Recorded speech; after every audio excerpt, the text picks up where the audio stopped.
Do you sometimes feel that in comparison to your previous work, which you were into, that is the artificial intelligence,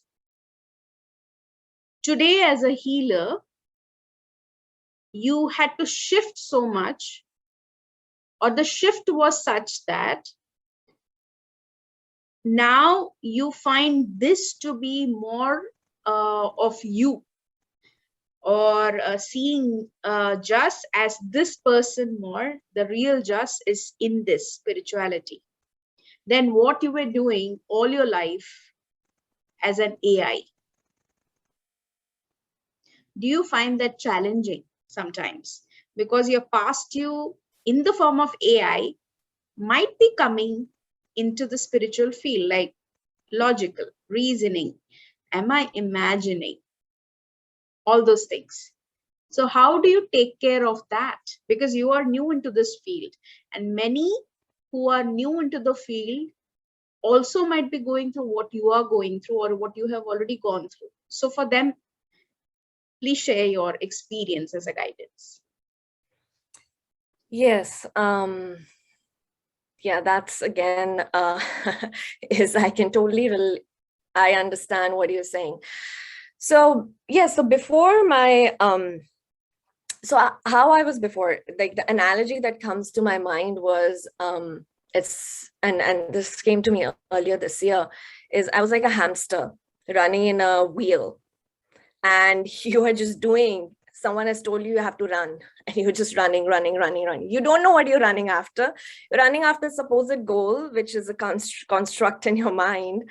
And that's what you're doing. And then suddenly one day you stop and you start looking around and like, okay, why are there other hamsters who are running and why am I running? So, went from total left brain, logic driven, data driven, quantitative driven to now right brain, more feeling. I mean, at least for me, the constant messages that I receive is that we get entangled in our thoughts more than we should, and we build our own barriers in our mind. The only barrier which is in what we feel is actually us. There's no one else.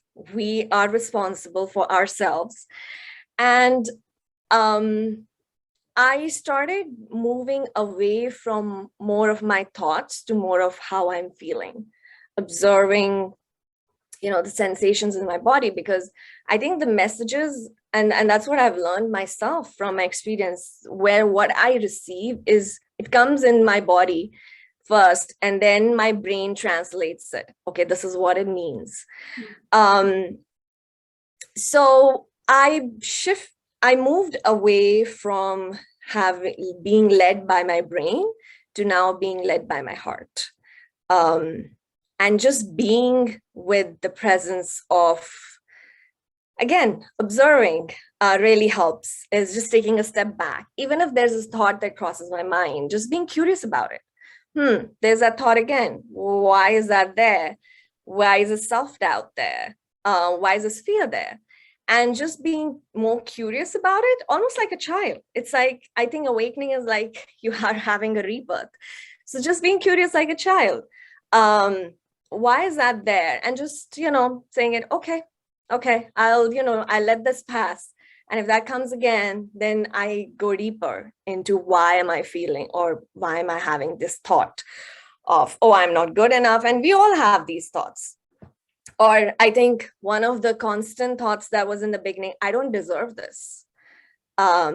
So what have I done to even, receive this energy and all of that? And I discovered later, past life connections, and, reading your own records helps a lot, doing all of that. So I think, I don't know. And if I would just say it's a shift just happened naturally and gradually. I can't really pinpoint at what point. And now when a thought comes, I just, I even become amused. Okay, this is interesting. And I just let it go. Just a connecting question. Was your journey all flowers, or was it difficult?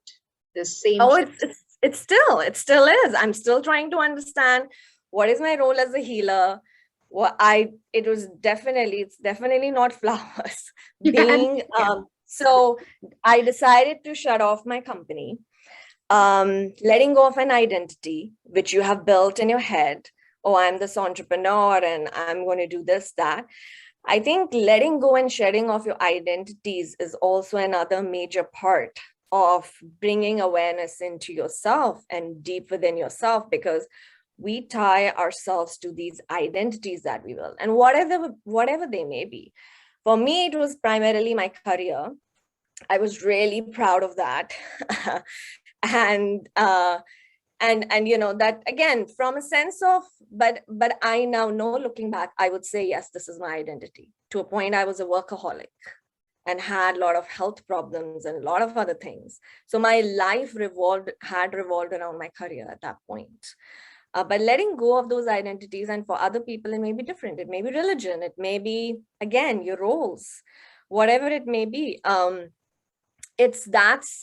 I think is a major part of, again, letting go and surrendering. And yes, it is not easy. Absolutely. It is always a challenge. But it is about, do I want to focus on that, or do I want to focus on, be thankful for what I have? And that's what, these things keep, like I said, again, keep bringing me back to the present moment. It's such a wonderful experience right now to see you speak so openly about it, and trust me that a healer's life is never flowers till the end. So it's not just you as a new healer, it's for all. We all Yes. go through the challenges because we are in a physical world, in a physical body. We live relationships around us. Those are all challenges. Yeah. And I would add another thing, a lot of thing with people who surround themselves with the work and the identity. I was afraid to be with my own thoughts. I would say that. And I see this as a challenge with a lot of people. This is part of that, you are running away from your own self. Like, I wouldn't sit without ever listening to a podcast, or, listening to an audiobook, or even anything else. Has to be constant. My mind has to be occupied, because what I realized, I was afraid to be with my own thoughts. I felt it would become so overpowering and overwhelming that I would crumble under all the fears and tension and stress and this and that. And the beautiful thing about, and again, also in the beginning, challenging, that yes, you become so comfortable with yourself, because this is a journey of actually going inwards, Mm. and you stop fearing your own thoughts. Mm. And that's, again, what I feel is the best thing of learning to accept yourself the way you are, and then learning to, one step further, learning to observe yourself the way you are. That has helped me tremendously. Golden words to be remembered.